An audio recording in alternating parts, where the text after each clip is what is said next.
बिस्मिल्लाहिर्रहमानिर्रहीम। अस्सलाम वालेकुम स्टूडेंट्स। आज का हमारा टॉपिक है पास्कल्स लॉ। और ये काफ़ी इम्पोर्टेंट टॉपिक है, लॉ है।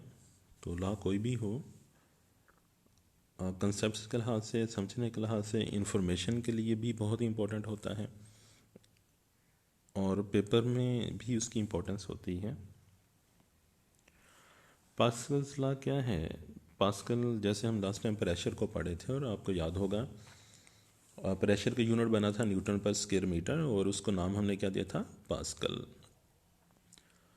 तो ये पास्कल्स लॉ भी उसी तरह से साइंटिस्ट के नाम पर, जिन्हीं साइंटिस्ट के नाम पर ये पास्कल्स लॉ है। और इसमें हम क्या सीखेंगे? प्रेशर से रिलेटेड है। तो देखें, जैसे आप डायग्राम को देख रहे हैं स्टूडेंट्स, हम जब इस लिक्विड को ऊपर से नीचे को प्रेस कर रहे हैं तो इसका मतलब है कि हम इसमें प्रेशर बढ़ा रहे हैं, दबाव बढ़ा रहे हैं। प्रेशर दबाव को कहते हैं ना, जिन्हें हम इस लिक्विड के ऊपर दबाव को बढ़ा रहे हैं। लेकिन हुआ क्या कि ये दबाव जो हमने बढ़ाया है, यानी जो प्रेशर हमने इसमें इंक्रीज़ किया है, ये पुश बटन लगा, ये बटन लगा, ये पिस्टन लगा हुआ है। पिस्टन मतलब ढक्कन लगा हुआ है जो मूवेबल है। मूवेबल पिस्टन है जो ऊपर और नीचे को मूव कर सकता है। और ये हमारे पास में एक वेसल है जो कि सर्कुलर फॉर्म में है। तो इस वेसल के अंदर हमने एक वाटर फिल किया हुआ है। ये येलो कलर, ब्लू कलर में आपको ये वाटर है जहाँ पे। और जैसे ही हम इसको पिस्टन को प्रेस करते हैं, इसके ढक्कन को नीचे को प्रेस करते हैं, तो इसका मतलब है कि हम इस एरिया के ऊपर फोर्स लगा रहे हैं, परपेंडिकुलर फोर्स लगा रहे हैं। मतलब हम इसमें प्रेशर इंक्रीज कर रहे हैं। तो होता क्या है, यानी पास्कल्स लॉ हमें क्या बता रहा है कि जब हम किसी लिक्विड में प्रेशर को इंक्रीज करते हैं या डिक्रीज करते हैं, दोनों के लिए लॉ है। प्रेशर को इंक्रीज कर रहे हैं या डिक्रीज कर रहे हैं तो क्या होएगा? वो जो प्रेशर इंक्रीज हुआ है वो पूरे लिक्विड में इक्वली इंक्रीज होगा। यानी ऐसा नहीं कि हम वाटर की अपर सरफेस के ऊपर में प्रेशर अप्लाई कर रहे हैं तो अपर सरफेस का प्रेशर इंक्रीज होगा और बाकी प्रेशर वैसे ही रहेगा, ऐसा नहीं होगा। बल्कि अगर इसकी अपर सरफेस के ऊपर प्रेशर हम अप्लाई कर रहे हैं तो जो प्रेशर इंक्रीज होगा वो होल लिक्विड में, पूरे के पूरे लिक्विड में प्रेशर इंक्रीज होगा। और अगर प्रेशर डिक्रीज होगा, पिस्टन को ऊपर उठाएंगे, अगर ये प्रेशर डिक्रीज होगा तो भी पूरे लिक्विड में ही प्रेशर डिक्रीज होगा। यानी ऐसा नहीं होता कि लिक्विड में कहीं पर हम कहें कि जहाँ पर हम फोर्स लगा रहे हैं वहाँ पे प्रेशर ज़्यादा है और बाकी जगहों पे प्रेशर कम है, ऐसा नहीं होता। तो यहाँ पे आप देखें, रिजल्ट भी आपके सामने है कि जब हम इसको प्रेस कर रहे हैं और ये सर्कुलर फॉर्म में है और इसके जितने भी होल्स हैं यहाँ पे, ये सभी के सभी होल्स के अंदर से देखें 3 स्ट्रीम्स हैं, यानी 3 लाइनें शो की गई हैं। मतलब जितना वाटर एक होल से निकला है उतने दूसरे होल से निकला, उतने तीसरे से, और जितने भी होल्स हैं उन सभी होल्स में से इक्वल क्वांटिटी ऑफ वाटर जो है वो बाहर निकल रही है।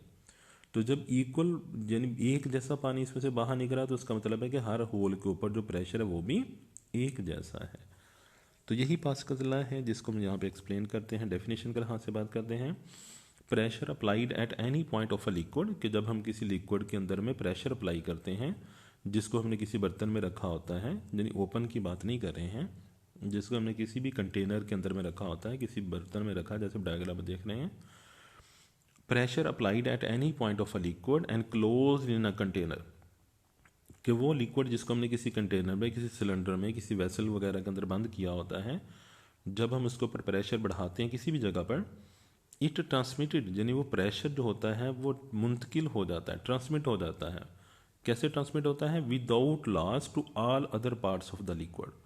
दिन वो जो प्रेशर होता है वो ट्रांसमिट होता है all other parts of the liquid, यानी लिक्विड के बाकी जितने भी हिस्से होते हैं उन सारे हिस्सों के अंदर में वो प्रेशर इक्वली ट्रांसमिट हो जाता है। एक जैसा ही प्रेशर हर तरफ में बढ़ जाता है।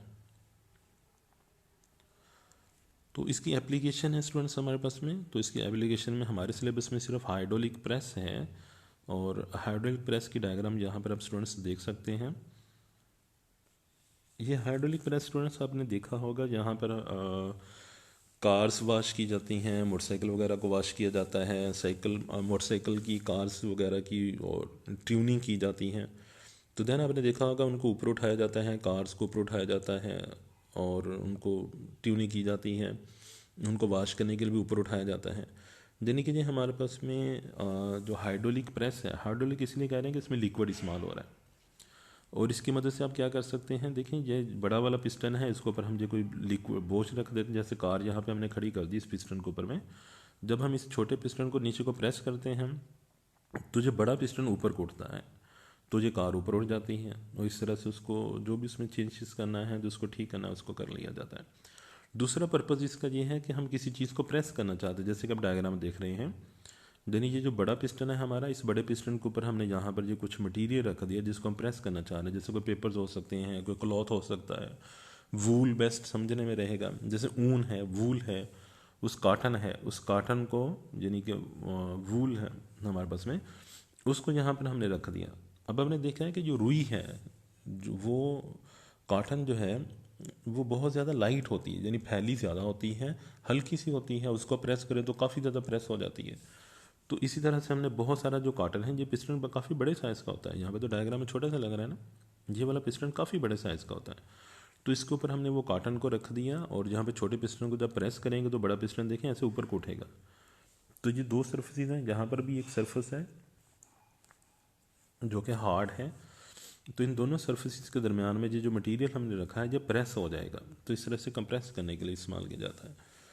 तो आम तौर पर जो आप ये कंप्रेस करने का काम तो ज़ाहिर है किसी इंडस्ट्री में ही होएगा, लेकिन आम लाइफ में अगर आप देखना चाहें तो ये चीज़ों को, जो भारी चीज़ें होती हैं उनको उठाने के लिए कम फोर्स लगा के भारी चीज़ों को ऊपर लिफ्ट अप करने के लिए, उठाने के लिए इसको इस्तेमाल करते हैं हम लोग। तो ये बिल्कुल सिंपल सा इसका स्ट्रक्चर है। तो अभी पास्कल्स लॉ को अपने माइंड में रखिएगा। पास्कल्स लॉ में हमने क्या कहा स्टूडेंट्स, कि जब किसी लिक्विड के अंदर में प्रेशर को इंक्रीज़ किया जाता है तो वो प्रेशर पूरे लिक्विड में हर जगह पर इंक्रीज़ होता है, यानी ऐसा नहीं होगा एक जगह पर, और हर जगह पर कैसे इंक्रीज़ होगा, इक्वली, यानी हर जगह पर प्रेशर एक जैसा ही इंक्रीज़ होगा, यानी प्रेशर में इजाफा जो होगा वो हर जगह पर एक जैसा ही होगा। आइए थोड़ा सा डायग्राम को समझते हैं स्टूडेंट्स, एक्चुअल में ये हाइड्रोलिक प्रेस क्या है। तो स्टूडेंट्स आप देख सकते हैं जी, हमारे पास में हाइड्रोलिक प्रेस जो है, एक्चुअल में ये दो सिलेंडर्स ही हैं जिनका आपस में इधर में लिंक है, जो आपस में जुड़े हुए होते हैं, यानी एक छोटा सिलेंडर है और इसके सामने एक बड़ा सिलेंडर है। छोटे सिलेंडर का जो ऊपर पिस्टन लगा है, जो आपको orange colour, yellow colour, orange colour जो फील हो रहा है, ये मूवेबल पिस्टन है, यानी इस पिस्टन ढक्कन है इसके ऊपर लगा हुआ, मूवेबल है, ये मूव कर सकता है। और जो छोटा सिलेंडर है, तो इसका जो पिस्टन है उसका एरिया कम है, इसलिए उसको स्मॉल ए बोल दिया। इस तरह से बड़ा सिलेंडर है, उसका पिस्टन जो है उसका साइज़ बड़ा है, तो उसको हमने नाम दे दिया कैपिटल ए। यानी दोनों का जो एरिया है, ए का एरिया छोटा है उसको स्मॉल ए बोल दिया, और ए का एरिया बढ़िया है उसको हमने कैपिटल ए बोल दिया। और जब हम यहाँ पे जो छोटे पिस्टन के ऊपर जो हम फोर्स लगा रहे हैं नीचे को प्रेस करने के लिए, उस फोर्स को नाम दिया हमने F1 का, और उसकी वजह से लिक्विड जो है, जो इसके अंदर हमने लिक्विड फिल किया, ये ब्लू कलर में आपको सर ऑयल नज़र आ रहा है, ये ऑयल इसके अंदर फिल किया जाता है। लिक्विड इसके अंदर जो फिल किया है वो क्या करता है, इसको ऊपर को प्रेशर लगाता है, ऊपर को फोर्स लगाता है, तो वो प्रेशर इसको ऊपर को धकेलता है, फोर्स इसको ऊपर को एक्ट करती है, तो उसकी बिना पर पिस्टन के ऊपर, बड़े पिस्टन को ऊपर की तरफ जो फोर्स लग रही है उसका नाम हमने रख दिया F2। रिपीट कर रहा हूँ अपनी बात को स्टूडेंट्स, यानी छोटा जो सिलेंडर है उसका एरिया स्मॉल ए है, और बड़े सिलेंडर का एरिया कैपिटल ए है। छोटे पिस्टन पर जो फोर्स लगाई गई है उसका नाम रख दिया F1, और जो बड़े पिस्टन पर फोर्स लगाई गई है उसका नाम रख दिया F2। F1 वो फोर्स है जो स्मॉल पिस्टन पे एक्ट कर रही है, और F2 वो फोर्स है जो बड़े पिस्टन पे एक्ट कर रही है। F1 फोर्स हम लगा रहे हैं, हम खुद लगाते हैं, जिन्हें अपने पाँव की मदद से प्रेस करेंगे, अपने हाथ की मदद से किसी चीज़ से हम इसको प्रेस करेंगे नीचे को, तो ये बड़े पिस्टन के ऊपर जो फोर्स है वो लिक्विड जो इसके अंदर है वो लगाएगा, और वो लिक्विड इस पिस्टन को ऊपर को धकेलेगा। तो एक्चुअल में क्या होता है कि हम इस छोटे पिस्टन के ऊपर हम कम फोर्स लगाते हैं, तो देखिए दूसरी साइड के ऊपर अगर हमने इसके ऊपर कार रखी हुई है तो उसका तो वेट बहुत ज़्यादा है, वैसे अगर हम उसको उठाना चाहें तो एक पर्सन जो है उसको नहीं उठा सकता, लेकिन इस डिवाइस को यूज़ करते हुए एक पर्सन क्या करता है, अपने पाँव की मदद से इस पिस्टन को प्रेस करता है, तो दूसरा पिस्टन ऐसे आहिस्ता आहिस्ता ऊपर को उठना शुरू हो जाता है, और एक हैवी लोड जो हमने इसके ऊपर रखा हुआ है वो भारी चीज़ को इजीली ऊपर को उठाया जा सकता है। तो यही इसका एडवांटेज है कि हम कम फोर्स लगाकर ये हैवी चीज़ों को उठा सकते हैं। तो देखें स्टूडेंट्स, हम थोड़ा सा मैथमेटिकल कैलकुलेशंस की तरफ आते हैं। तो अब देखें जो हमारे पास में छोटा पिस्टन है, यानी छोटे सिलेंडर के ऊपर कितना प्रेशर है और बड़े सिलेंडर में कितना प्रेशर है। तो प्रेशर का फॉर्मूला आपने लास्ट टाइम सीखा, प्रेशर क्या है, force acting on a unit area, force on a area. तो अब देख सकते हैं स्टूडेंट्स के जो छोटे सिलेंडर के ऊपर जो हम फोर्स लगा रहे हैं वो F1 है और उसका एरिया है स्मॉल ए। तो लिहाजा इस छोटे सिलेंडर पर जो हमने प्रेशर बढ़ाया है that is P is equal to F1 over small A. यानी इस छोटे पिस्टन पर अब लगने वाली फोर्स F1 और छोटे पिस्टन का एरिया स्मॉल ए, फोर्स बटा area. Pressure on a piston of a small area A is given by, यानी छोटे सिलेंडर के ऊपर जो पिस्टन है, जो छोटा पिस्टन है उसके ऊपर हमने कितना प्रेशर लगाया जो हम लगा रहे हैं। तो उसका फार्मूला हमारे पास बना स्टूडेंट्स, प्रेशर का फार्मूला होता है P is equal to F over A. चूँकि फोर्स जो है उसका नाम हमने F1 रखा है और एरिया स्मॉल ए है तो F1 ओवर स्मॉल ए, यानी प्रेशर एट स्मॉल पिस्टन। इसी तरह से लिक्विड के अंदर प्रेशर यहाँ पे इंक्रीज़ हुआ इस पूरे लिक्विड में, और पास्कल लॉ के मुताबिक में दोनों तरफ में प्रेशर सेम होगा, तो यहाँ पर हर जगह पर प्रेशर इक्वल होगा, तो ये प्रेशर इस पिस्टन को ऊपर को उठाएगा। तो ये प्रेशर कितना है, यानी इस बड़े पिस्टन के ऊपर प्रेशर कितना है, तो उसका फार्मूला हमारे पास बन जाएगा P इज इक्वल टू, वही फार्मूला है प्रेशर ओवर एरिया, लेकिन बड़े पिस्टन पे जो फोर्स एक्ट करी है उसका नाम हमने रखा F2, और चूँकि साइज़ में ये बड़ा है, एरिया ज़्यादा है, तो इसका नाम रखा कैपिटल ए, इसका एरिया कैपिटल ए है, तो लिखा जाएगा F2 ओवर कैपिटल ए। और मज़ीद देखें स्टूडेंट्स, यानी अकॉर्डिंग टू पास्कल्स लॉ, चूँकि प्रेशर हर जगह पर सेम होगा, तो जब प्रेशर हर जगह पर स्टूडेंट्स सेम होगा तो इसका मतलब है कि जितना प्रेशर यहाँ पर हमने छोटे पिस्टन पे लगाया है उतना ही बड़े सिलेंडर के अंदर में प्रेशर सेम चेंज आएगा, ट्रांसमिट होगा, यानी दोनों प्रेशर इक्वल होंगे। तो जब दोनों प्रेशर इक्वल होंगे, अब इक्वल क्यों होंगे, अगर आप यहाँ पे कंफ्यूज हो रहे हैं तो आप देख सकते हैं स्टूडेंट्स, प्रेशर इस वजह से इक्वल होंगे, देखें जहाँ पर एरिया बढ़ गया ना, एक्चुअली वो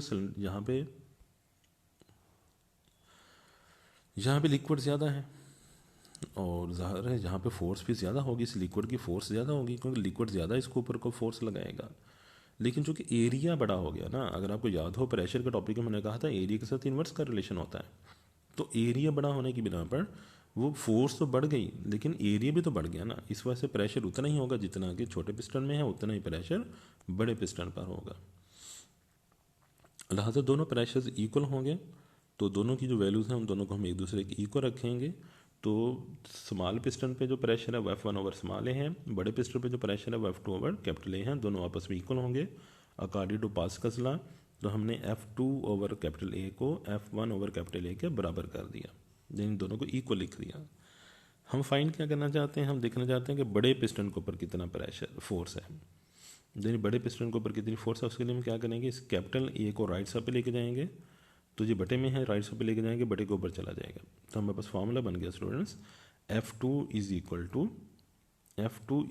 टू कैपिटल ए, यानी ये जो कैपिटल ए था इसको राइट साइड पे लेके जाएंगे, बटे के ऊपर चला गया, और ये मल्टीप्लाई किया किसके साथ, F1 ओवर स्मॉल ए से। अगर हम तरतीब करें, फोर्स को अलहदा कर लेते हैं, एरिया को अलहदा कर लेते हैं, तो हमारे पास बन जाएगा बेटे F1 cross capital A over small A. अब देखिए ये फार्मूला हमें क्या रिजल्ट दे रहा है, इस पर थोड़ा सा डिस्कस करते हैं। ये फार्मूला हमें ये बता रहा है स्टूडेंट्स कि ये देखें कैपिटल ए और स्मॉल ए है, यानी बड़े के ऊपर बड़ी रकम आएगी, कैपिटल ए का मतलब है बड़ा एरिया और बटे में छोटी रकम है मतलब स्मॉल एरिया। तो देखें जब बटे के ऊपर बड़ी रकम होती है, बटे में छोटी रकम होती है, तो आंसर हमेशा क्या आएगा, ग्रेटर देन 1 आएगा। आंसर कैसा आएगा, ग्रेटर देन 1 आएगा।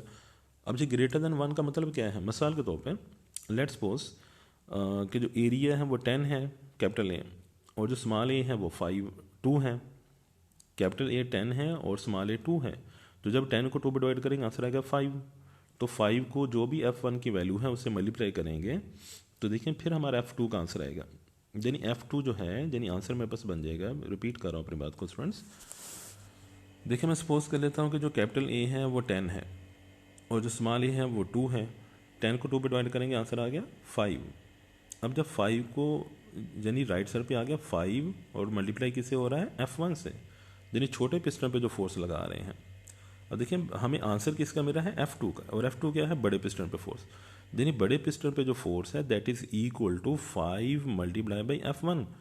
कि F1 के 5 जितनी छोटे पिस्टन पर हमने फोर्स लगाई है, अगर हम उसको 5 गुना बढ़ा दें तो F2 आएगा। क्लियर? यानी F2 किसके बराबर है? देखिए जहाँ पर जो मैं एग्जांपल सपोज कर रहा हूँ कि F2 यानी बड़े पिस्टन पे जो फोर्स एक्ट करेगी that is equal to 5 multiply by F1। यानी इसका मतलब ये है स्टूडेंट्स कि जो F2 है वो छोटे पिस्टन पर जो फोर्स लगाई है, अगर छोटे पिस्टन की फोर्स को हम 5 गुना बढ़ा दें तो F2 बनती है। यानी F2 फोर्स जो है वो F1 से 5 गुना बड़ी है। तो ये रिजल्ट हमें मिल रहा है। इस तरह से वो डिपेंड कर रहा है कि उनका एरिया में रेशो क्या है। जितना कैपिटल बड़ा एरिया ज़्यादा होगा, जितना छोटा एरिया उससे कम होगा, तो हमारे पास में F2 का आंसर उतना ही बड़ा आता जाएगा। यानी जो बड़े पिस्टन पे फोर्स है वो छोटे पिस्टन से ज़्यादा ही मिलती है। स्टूडेंट्स इसके साथ में अब नेक्स्ट ये हमारे पास जो सिलेबस में है एक और पॉइंट है, उसको भी यहाँ पर हम डिस्कस करते चलें स्टूडेंट्स।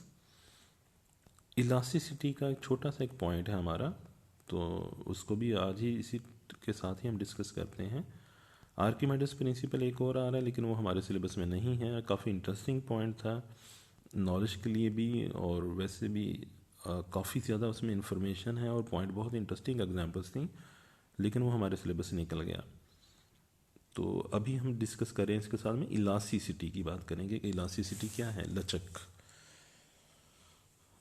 जी स्टूडेंट्स, इलास्टिसिटी मतलब लचक की बात की जा रही है कि लचक या इलास्टिसिटी किस चीज़ को कहते हैं। वी नो दैट, जी स्टूडेंट्स हमारे पास में यहाँ पर इंफॉर्मेशन यानी हमें गाइड कर रहा है। We know that the length of a rubber band increases on stretching it, कि जब हम एक रबर बैंड को पकड़ते हैं और उसको खींचते हैं तो उसकी लंबाई बढ़ जाती है। जैसे स्प्रिंग है, स्प्रिंग को पकड़कर खींचेंगे, स्ट्रेच करेंगे तो उसकी लेंथ बढ़ जाएगी। Similarly the pointer of a spring balance is lowered when a body is suspended from it.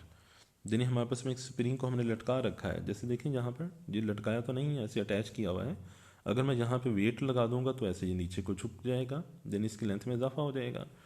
तो ये जो उसने स्टेटमेंट लिखी है इसका मतलब है कि अगर हम स्प्रिंग को वर्टिकली लटका देते हैं, ऐसे ऊपर से नीचे को लटका देते हैं, जिस स्प्रिंग ऐसे ऊपर से नीचे लटका हुआ है, मैं आपको यहाँ पे डायग्राम में शो करता हूँ।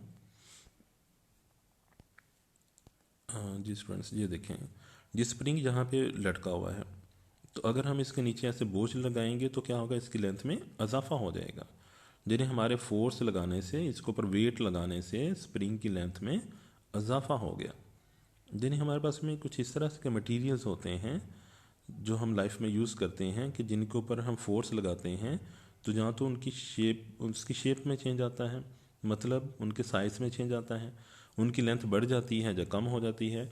जैसे अब स्प्रिंग को, जो मेरे पास में स्प्रिंग है, अगर इसको मैं दाएं तरफ में खींचूंगा इसकी लेंथ बढ़ जाएगी, अगर मैं इसको बाएं तरफ में फोर्स लगाऊंगा तो इसकी लेंथ कम हो जाएगी। इसी तरह से देखें, इसको मैं नीचे को प्रेस कर रहा हूँ तो अभी ये बिल्कुल स्ट्रेट है, लेकिन जब मैं इसको नीचे को प्रेस कर रहा हूँ तो ये सर्कुलर फॉर्म में हो रहा है, सर्कल सा बन रहा है। और जब मैं इसको वापस छोड़ दूंगा तो वापस ये अपनी उसी शेप में वापस आ जाएगा। इसी तरह से स्प्रिंग है, इसको मैंने आगे को खींचा, इसकी लेंथ बढ़ गई, और जब मैंने इसको छोड़ दिया तो ये वापस अपनी उसी लेंथ में वापस आ जाएगा।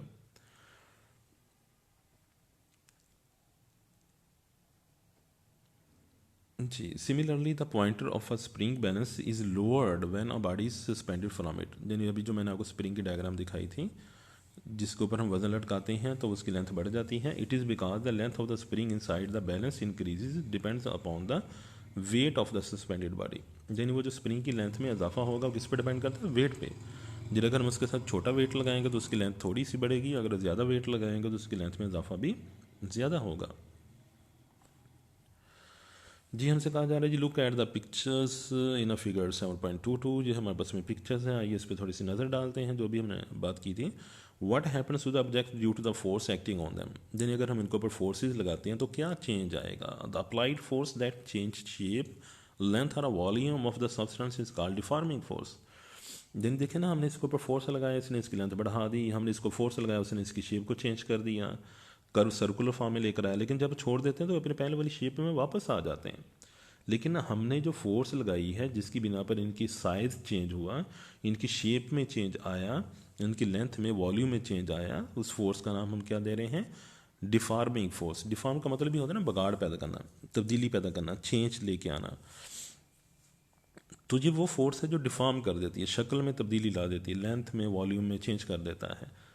तो इस फोर्स का नाम हमने रखा डिफॉर्मिंग फोर्स।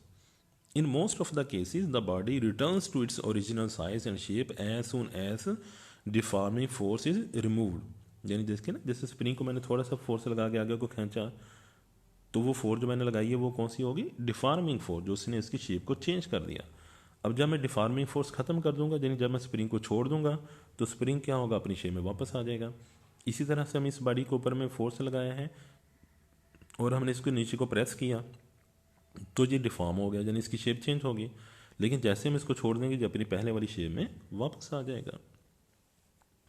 तो ये हम यहाँ पे डिफाइन करते हैं, डेफिनेशन है हमारे पास में, the property of a body to restore its original size and shape as the deforming force ceases to act is called elasticity.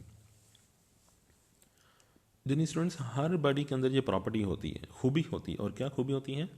The property of a body to restore its original size and shape. यानी हर body क्या करता है? Restore, अपने वापस आ जाता है। हर body वापस आ जाता है किस में? अपने पहले वाले साइज में और पहले वाली शक्ल में। जैसे स्प्रिंग को हम छोड़ेंगे, वो अपनी पहले वाली लेंथ में वापस आ जाएगा, पहले वाली शक्ल में, पहले वाले साइड में बॉडी वापस आ जाता है। कब आता है? As the deforming force ceases to, जो इसके ऊपर डिफॉर्मिंग फोर्स एक्ट करी होती है उसको रिमूव कर देते हैं, हटा देते हैं। जब डिफॉर्मिंग फोर्स को हम हटा देते हैं, तो जो बॉडी जिस साइज़ का होता है उसी साइज़ का दोबारा बन जाता है, जिस शेप का होता है उसी शेप में वापस आ जाता है। तो ये जो हर बॉडी के अंदर प्रॉपर्टी पाई जाती है, इस प्रॉपर्टी का नाम है इलास्टिसिटी। उसे उस बॉडी की लचक कहते हैं।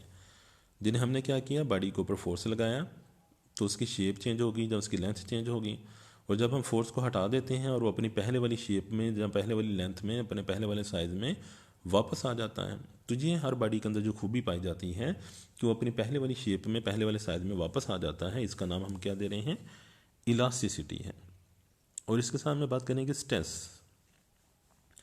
The force acting on a unit area of the surface of a body is called stress. जैसे देखिए, स्प्रिंग के ऊपर फोर्स लगा रहे हैं हम, तो उसके एरिया के ऊपर हमने कितनी फोर्स लगाई है, वो स्ट्रेस है। अब देखिए, प्रेशर में भी वही हम बात कर रहे हैं, force acting on a unit area, यहाँ पर भी हम वही बात कर रहे हैं। लेकिन फ़र्क क्या है? प्रेशर में हमने कहा था normal force acting on area, जिनी फोर्स जो है वो परपेंडिकुलर एक्ट करेगी। यहाँ पे ऐसी बात नहीं, यहाँ पे डिफॉर्मिंग फोर्स है। यानी यहाँ पे फोर्स जो हम एक्ट कर रहे हैं, डिफॉर्मिंग ना भी हो, लेकिन ऐसे है कि उसका एंगल कुछ भी हो सकता है। 90 के एंगल ऊपर एक्ट करना ज़रूरी नहीं है।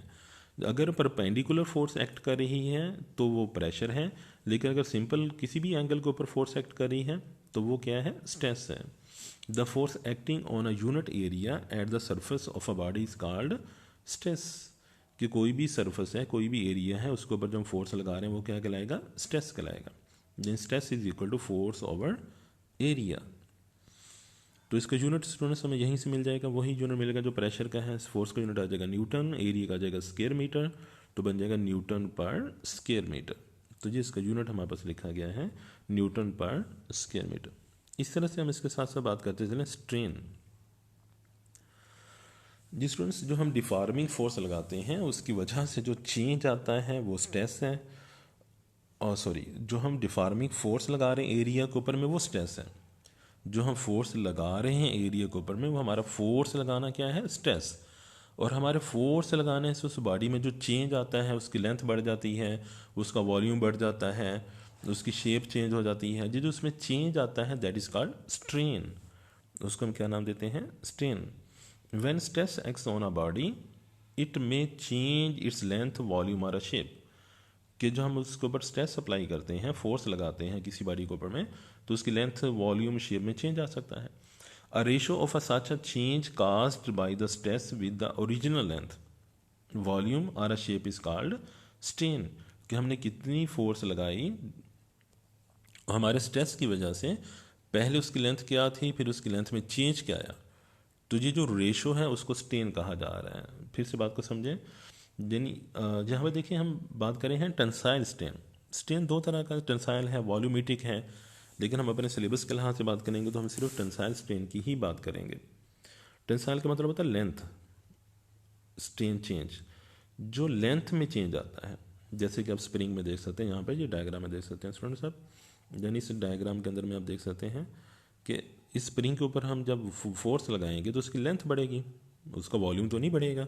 यानी उसकी लेंथ बढ़ जाएगी, यानी ज़्यादा चेंज हो आएगा उसकी लेंथ में आएगा, उसकी विड्थ में तो कोई चेंज नहीं आएगा ना, तो उसके ज़्यादा चेंज लेंथ में आएगा। तो इस स्ट्रेन को हम नाम देंगे टेंसाइल स्ट्रेन, जो लेंथ में चेंज आता है। तो जो अगर देखें स्प्रिंग पहले ही छोटा होगा तो उसकी लेंथ में चेंज कम आएगा, अगर स्प्रिंग पहले से ही बड़ा है तो उसकी लेंथ में इजाफा भी ज़्यादा होगा। इस तरह से चेक करें। लेट्स सपोज के देखें इसमें ये कुछ टर्न्स आपको नज़र आ रहे हैं, जैसे सर्कल्स लगे हुए हैं गोल गोल से, जिसके टर्न्स हैं।